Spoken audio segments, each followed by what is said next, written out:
Innal hamdalillah nahmaduhu wa nasta'inuhu wa nastaghfiruh wa na'udzu billahi min syururi anfusina wa min sayyiati a'malina may yahdihillahu fala mudhillalah wa may yudhlilhu fala hadiyalah.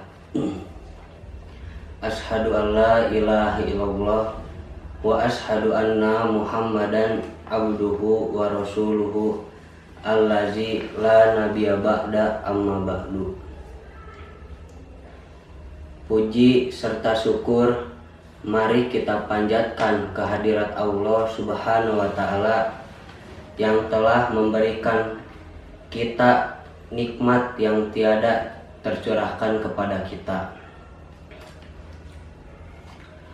Allah tidak menjanjikan kepada kita hidup di dunia ini seakan selalu bahagia, tetapi Allah menjanjikan kepada kita hidup di dunia ini setiap ada kesusahan pasti ada kemudahan, sebagaimana firman Allah dalam Al-Quran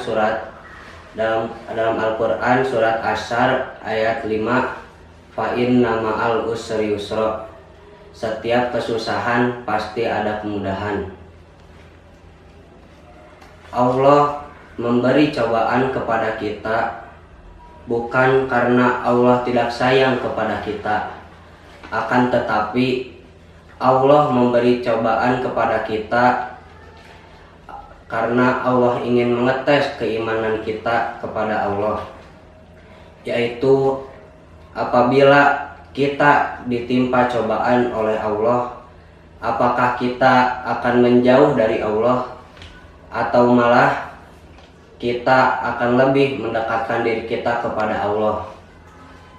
Seharusnya apabila kita ditimpa musibah oleh Allah, kita harus lebih mendekatkan diri kita kepada Allah, karena nyatanya yang bisa menolong kita di dunia dan di akhirat bukanlah teman dekat ataupun pasangan, tetapi yang bisa menolong kita di dunia dan di akhirat hanyalah Allah Subhanahu wa taala. Dan Allah mengajarkan kepada kita, apabila kita ditimpa musibah, kita harus berkata innalillahi wa inna ilaihi rajiun, sebagaimana firman Allah dalam Quran surat Al-Baqarah ayat 156, allazina iza asobathum musibah qalu innalillahi wa inna ilaihi rajiun. Karena jika kita berkata innalillahi wa inna ilaihi rajiun ketika tertimpa musibah, kita akan mendapatkan ampunan dan rahmat dari Allah.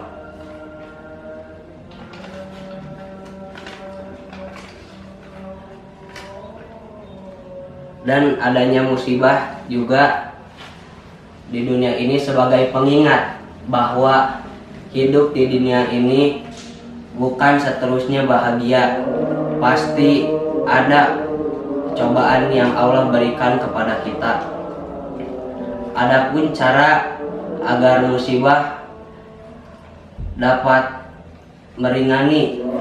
ringan saat kita melewatinya, yaitu dengan cara kita mengingat bahwa musibah kita atau cobaan kita belum seberapa dibanding cobaan sahabat yang saat itu sahabat-sahabat di zaman Nabi.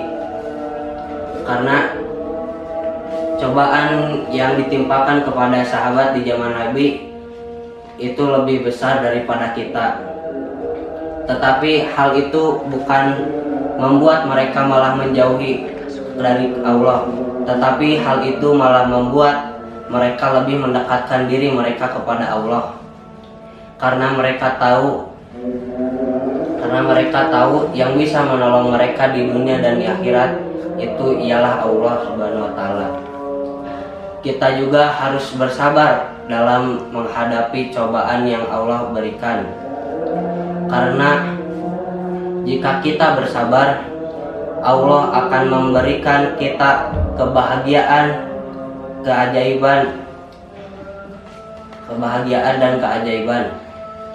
Itulah yang Allah berikan kepada kita apabila kita bersabar dalam menghadapi cobaannya.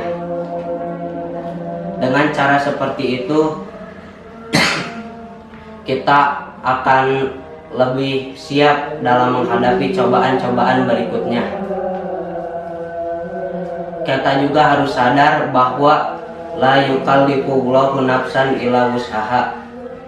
Allah tidak akan membebani kepada seorang hambanya kecuali melainkan ia sanggup dengan itu. Jadi dalam ayat itu Allah tahu bahwa kita sanggup jika kita diberi cobaan itu, bahwa kita siap diberi cobaan itu. Maka dari itu kita harus sabar dalam menghadapi cobaan yang Allah berikan. Mungkin itu saja yang bisa saya sampaikan. Mohon maaf bila banyak kesalahan kata. Saya tutup dengan doa. Rabbana atina fid dunya hasanah wa fil akhirati hasanah wa qina adzabannar.